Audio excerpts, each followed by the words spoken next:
yang sempit. Kalau kita nak muatkan orang, kita boleh hijau sikit. Untuk arah kiblat ini. Okay, itu pertama, menghadap kiblat. Yang kedua, berdiri dalam solat. Okay. Rasulullah umumnya menunaikan solat secara berdiri kerana mengikuti perintah Allah dalam Al-Quran. Berdiri, banyak ayat dalam Al-Quran solat berdiri. Okay. Tapi yang afdalnya berdiri. Boleh tak? Kalau kita duduk, boleh. Kalau kita sakit. Kalau imam duduk, makmum je lah. Kalau imam duduk, makmum duduk. Kena duduk. Kena duduk. Sebab tu kalau kita uzur, bagi orang lain jadi imam. Tapi kalau dia juga jadi imam, dia duduk. Kita duduk dan dia duduk. Okey, jadi kita akan buat kemudian solat apa? Dalam keadaan bahaya kita panggil apa? Solat apa? Solat khauf. Solat dalam ketakutan lah. Khauf tu maksud takut. Solat dalam suasana perang, ada cara dia. Okay. Tapi yang ni hujung-hujung lah, mungkin kita tak berapa mendesak lah. Tak berapa mendesak. Okey, Rasulullah solat sambil duduk semasa baginda sakit dan menjalankan makmum mengikuti perbuatan imam. Kemarin ada orang tanya, dia sembahyang di musalla, imam tu cepat. Jadi macam mana? Dia baca Fatihah tak habis lagi. Kita nak buat dia mana? Sedangkan di dalam hadis tadi, solat tak sah tanpa Fatihah kan? Tapi imam baca Fatihah cepat, kita tak sempat nak kejar dia. Kita nak buat dia mana? Sebab dalam hadis juga imam itu untuk diikuti. Nabi sebut kalau dia sujud, kita sujud. Dia rukuk, kita rukuk. Jadi kita nak buat apa? Kita cukup dengan Fatihah imam. Kita ikut imam. Jangan pula nak ambilkan Fatihah kita. Kita ikut imam.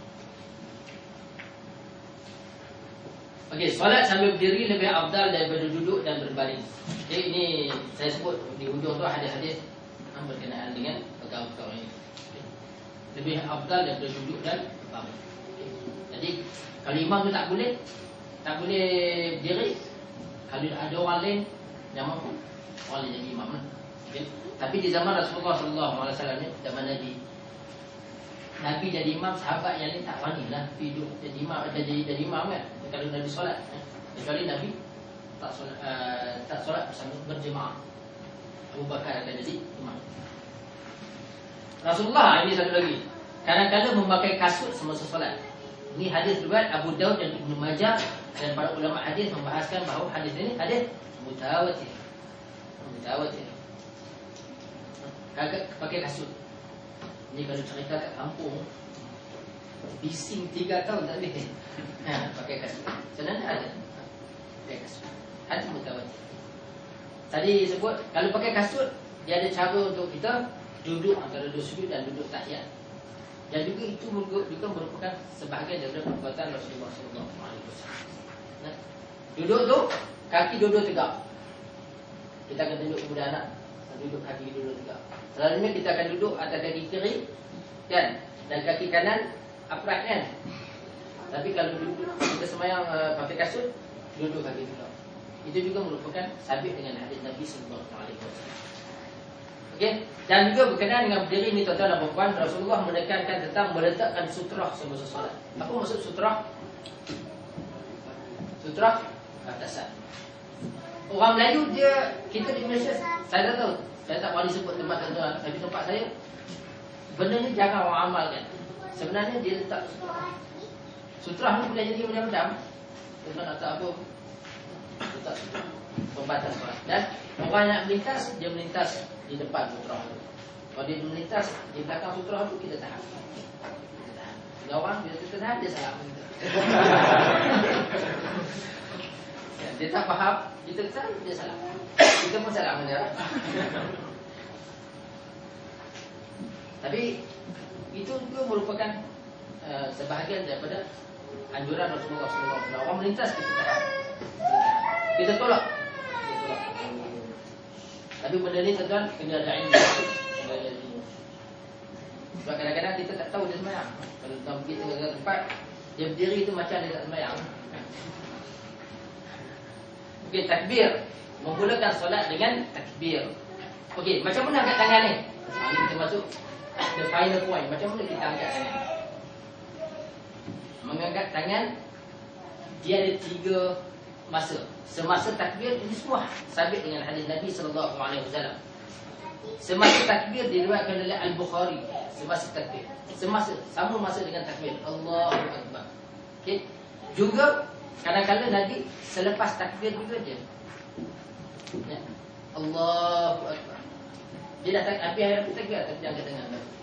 Juga sabit dengan sunnah Nabi dan juga sebelumnya. Dia angkat tangan. Dia angkat tangan. Lepas tu bawa dia Allahu Akbar. Juga sabit dengan hadis Nabi sallallahu alaihi wasallam. Cuma okey, Rasulullah macam mana dia angkat tangan ni? Okay. Menjarakkan jari-jarinya.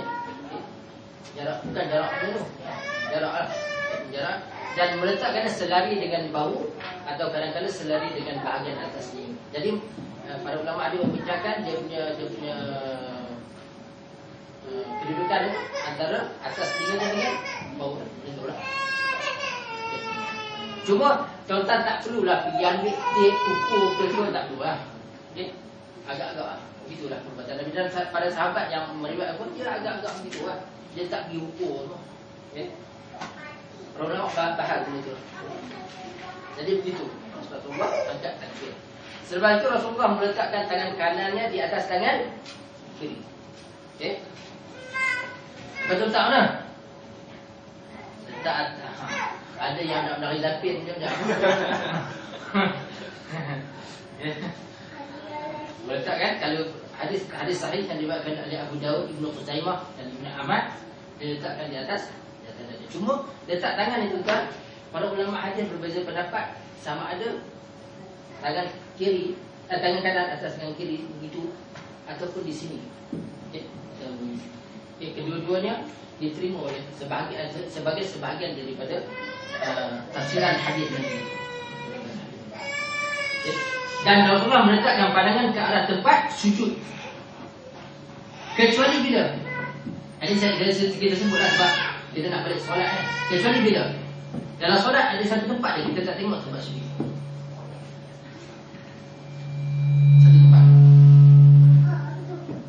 Satu tempat kita tak tengok tempat sujud. Bagi salam dulu lah. Sebelum bagi salam, semasa kita isyarat, kita tengok pada jari. Kita tak tengok pada sujud, kita tengok pada jari.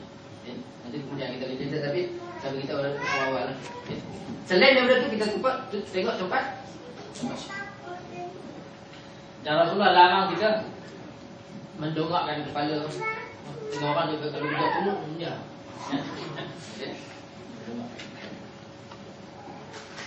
Rasulullah larang mendongakkan kepala ke langit semasa solat. Doa iftitah, bawa ke atas minggu lepas. Doa iftitah ni tuan-tuan banyak bacaannya. Satu, pertama, Rasulullah tidak pernah menunaikan solat tanpa membaca al-iftitah, doa pembukaan. Dia tak pernah. Okay.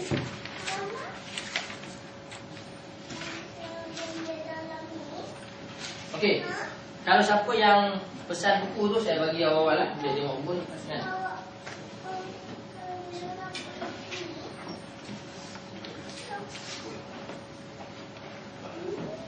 Dia pun rumah tu. Aku lepas nak bagi ada nak balik lah. Kalau bayar ni apa ni? Tak apa-apa, insya-Allah no problem.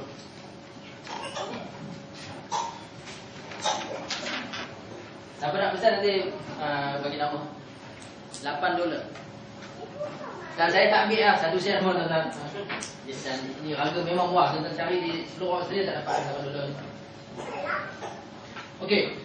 Pertama, Rasulullah SAW tidak pernah menunaikan solat tanpa membaca al-iftitah. Siapa yang ada kertas minggu lepas dan dapat buku, ada muslimat yang tak ada kertas, dia tolong bagi kat dia orang.